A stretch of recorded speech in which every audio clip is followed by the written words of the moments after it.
이번 주 나스닥이 13연승을 끊고 하락했습니다. 월요일에요.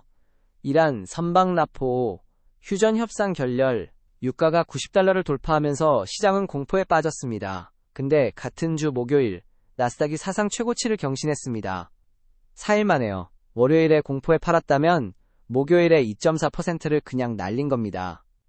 이번 주는 공포가 얼마나 비싼지, 그리고 시장이 무엇을 진짜 믿고 있는지를 보여준 한 주였습니다. 다들 이란 리스크만 보셨을 텐데 진짜 봐야 할 건 반도체 노병들의 부활입니다.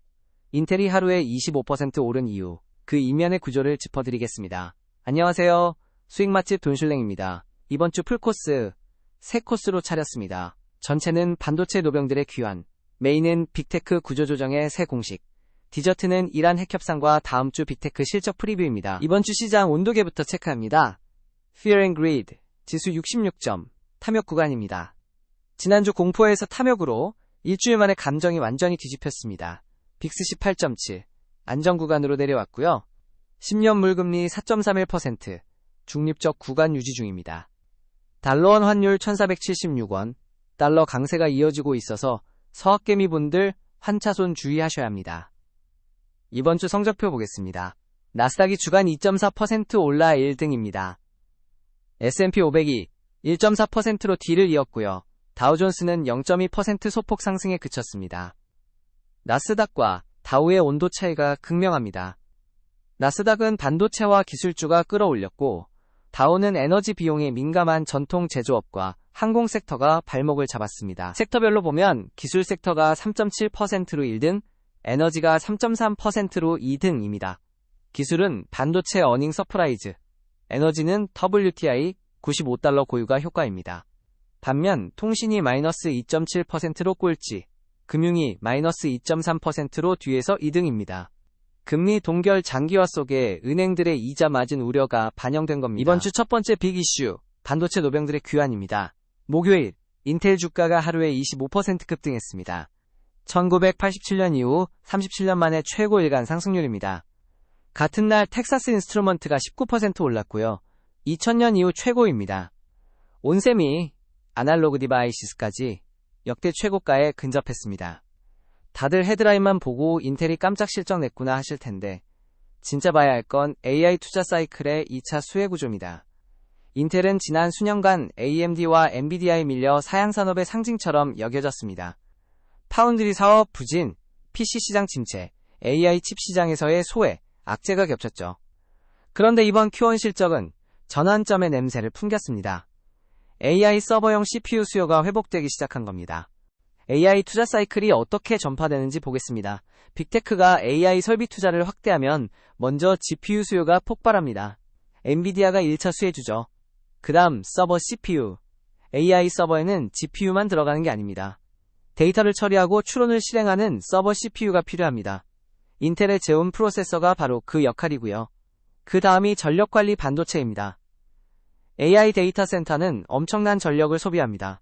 이 전력을 효율적으로 변환하고 분배하는 데 TI 같은 아날로그 반도체가 필수적입니다. 메타가 올해 AI에 600억에서 800억 달러를 쏟겠다고 했고, 마이크로소프트와 아마존이 각각 수십조 원을 AI 인프라에 투자합니다. 이 자금이 GPU를 넘어 서버와 전력 인프라 전체로 흘러들어가고 있다는 신호입니다. 만약 지난주에 반도체 ETF 대신 에너지 ETF만 들고 계셨다면 이번 주 수익 차이를 한번 계산해보세요. 두 번째 빅 이슈, 빅테크의 새 공식입니다. 이번 주 메타가 직원 8,000명을 해고했습니다. 전체의 10%입니다. 마이크로소프트도 미국 직원 7%를 대상으로 희망퇴직 프로그램을 처음 도입했습니다. 그런데 같은 회사들이 AI에는 사상 최대 규모의 투자를 하고 있습니다. 저커버그는 2026년 AI 인프라에 600억에서 800억 달러를 투자하겠다고 선언했고, 마이크로소프트는 Azure AI와 GitHub 코파일럿에 자원을 집중하고 있습니다. 이게 2026년 빅테크의 새 공식입니다. AI에 베팅하면서 사람을 내보내는 거죠. 2022년, 2023년 해고가 팬데믹 과잉 채용의 수정이었다면 이번은 성격이 다릅니다. AI로 대체 가능한 직무를 정리하고 핵심 AI 개발 인력에 자원을 집중하는 구조적 전환입니다. 이 공식의 파급 경로를 따라가면 이렇습니다. AI 인프라 투자를 확대합니다. 데이터 센터와 GPU 구매 비용이 급증합니다. 이 재원을 마련하기 위해 인건비를 절감합니다. AI 에이전트가 광고 최적화, 콘텐츠 심의, 고객 지원 등 기존 직원이 담당하던 영역을 점진적으로 대체합니다. 적은 인원으로 더 많은 산출물을 달성하는 구조. 이 선순환이 실현될 때까지 수만 명의 직원이 일자리를 잃습니다. 같은 주에 테슬라도 실적을 발표했는데요. EPS는 이겼지만 매출은 미스했습니다. 글로벌 EV 수요 둔화가 확인됐습니다. 중국 BYD의 저가 모델 공세, 유럽에서의 폭스바겐과 BMW EV 전환 가속, 그리고 머스크의 정치 활동에 대한 소비자 불매까지 겹쳤습니다. 테슬라는 메가캡 기업 중 올해 최하위 주가 성과를 기록 중입니다. 세 번째 빅 이슈, 이란 핵 협상과 에너지 시장입니다. 월요일, 미군이 이란 선박을 납포했습니다. WTI가 $90를 돌파했고 브렌트유는 $96까지 치솟았습니다. 호르무즈 해협은 전 세계 원유 해상 운송의 20%, LNG의 25%가 지나는 곳입니다.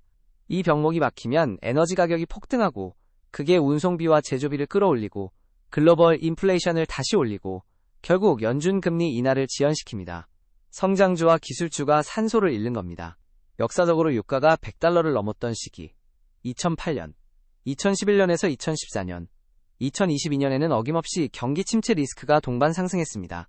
브렌트유 $96는 그 임계점에 근접한 수준입니다.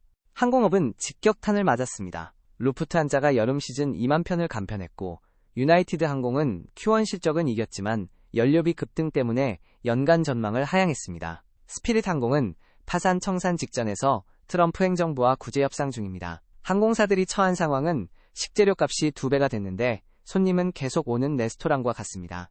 오래 버티기 힘든 구조죠. 그런데 금요일 전환점의 신호가 나왔습니다. 미국 핵심 협상단이 파키스탄으로 출발했습니다. 이란과의 핵협상 재개입니다. 이 협상이 타결되면 유가가 급락하고 항공주가 반등하고 연준 금리 인하 여지가 확대됩니다. 결렬되면 WTI $100 돌파도 가능합니다. 5월 초에 윤곽이 드러나 이 협상이 올해 가장 중요한 지정학 변수입니다. 잠깐, 지금까지 핵심한 줄로 압축하면 이번 주는 AI 자금이 반도체 전체로 퍼지고 빅테크가 사람 대신 AI에 베팅하기 시작한 주입니다. 이거 하나만 들고 가셔도 됩니다. 실적 시즌 코너입니다. 이번 주 주요 실적을 정리했습니다. 인텔을 Q1 서프라이즈로 주가 25% 급등, AI 서버 CPU 수요 회복이 핵심이었습니다. 텍사스 인스트루먼트 AI 데이터 센터 전력 관리 수요 급증 언급, 주가 19% 올랐습니다. 테슬라 EPS는 이겼지만 매출 미스, 글로벌 EV 수요 둔화가 드러났습니다. 유나이티드 헬스 가이던스를 $18.25 이상으로 상향, 의료비 급등 속에서도 수익성 방어에 성공했습니다. 가이던스가 핵심입니다. 실적보다 다음 분기 전망이 주가를 움직입니다. 이번 주를 한 숫자로 압축하면 25입니다. 인텔 주가가 하루에 25% 올랐습니다. 1987년 이후 37년 만에 최고 일간 상승률입니다. AMD가 같은 날 12% 올랐고 반도체 ETF 전체가 들썩였습니다. 이 숫자가 말하는 건 AI가 엔비디아만의 이야기가 아니라 반도체 산업 전체의 이야기로 확장되고 있다는 겁니다. GPU에서 시작된 AI 투자 사이클이 서버 CPU, 전력관리 반도체, 냉각 인프라까지 번지고 있습니다. 25라는 숫자 하나가 이번 주 반도체 섹터 재평가 전체를 설명합니다. 이번 주 눈에 띈 종목 2개입니다. 첫 번째, 인텔. AI 서버 CPU 수요 회복과 파운드리 사업 진척이 동시에 확인됐습니다. 다만 주간 25% 급등 이후 단기 차익 실현 압력은 불가피합니다. 파운드리 사업 회복 속도와 AI 서버 CPU 시장 점유율 확대가 향후 12개월의 핵심 관전 포인트입니다. 두 번째, 구글 알파벳입니다. 이번 주 구글이 에이전틱 시대를 겨냥한 신형 TPU 2종을 발표했습니다. 추론용과 학습용을 분리한 설계인데 엔비디아에 대한 의존도를 줄이면서 자체 AI 인프라를 강화하는 전략입니다. 마블 테크놀로지와 AI 전용 칩 공동 개발 협상도 진행 중입니다. 다음 주 실적 발표를 앞두고 있어서 AI 클라우드 매출 성장률이 확인되면 주가 재평가 가능성이 있습니다. 매수 추천이 아닌 관심 포인트로 말씀드립니다. 다음 주 메뉴판이자 이번 주말 체크리스트 3가지입니다. 체크 1. 캘린더 등록. 다음 주 아마존, 알파벳, 메타 실적 발표입니다. 이 세 회사의 AI 클라우드 매출 성장률이 이번 랠리의 지속 여부를 결정합니다. 특히 아마존 AWS의 AI 서비스 매출과 구글의 TPU 기반 클라우드 수익성이 핵심입니다. 체크 2. 이란 핵협상 결과 확인. 파키스탄에서 진행 중인 협상 결과가 5월 초에 윤곽이 들어질 겁니다. 타결이면 유가 급락과 함께 항공주 반등. 결렬이면 WTI 100달러 돌파 시나리오를 대비하세요. 에너지 ETF인 XLE의 비중을 점검하시기 바랍니다. 체크 3. 포트 점검. 기술 섹터 비중이 30%를 넘었으면 다음 주 실적 시즌 변동성에 대비해서 분산 검토 시점입니다. 매매가 아닌 확인하고 모니터링하는 것만 하셔도 충분합니다. 오늘의 한마디. 피터 린치가 이런 말을 했죠. 주식시장에서 돈을 잃는 사람들의 공통점은 하락장에서 공포에 팔고 상승장에서 탐욕에 산다는 겁니다. 이번 주 나스닥이 정확히 그걸 보여줬습니다. 월요일 이란 리스크의 공포가 번졌지만 시장은 결국 AI라는 구조적 흐름을 믿었습니다. 인텔이 37년 만에 최고 상승을 기록한 목요일, 공포에 빠져나간 사람들은 사상 최고치를 바라만 봐야 했습니다. 데이터를 보고 냉정하게 판단하는 습관, 그게 돈슐랭이 매주 드리고 싶은 겁니다. 투자 판단과 책임은 항상 본인에게 있다는 점 말씀드립니다. 돈슐랭이었습니다. 좋은 주말 보내시고 다음 주에 또 뵙겠습니다.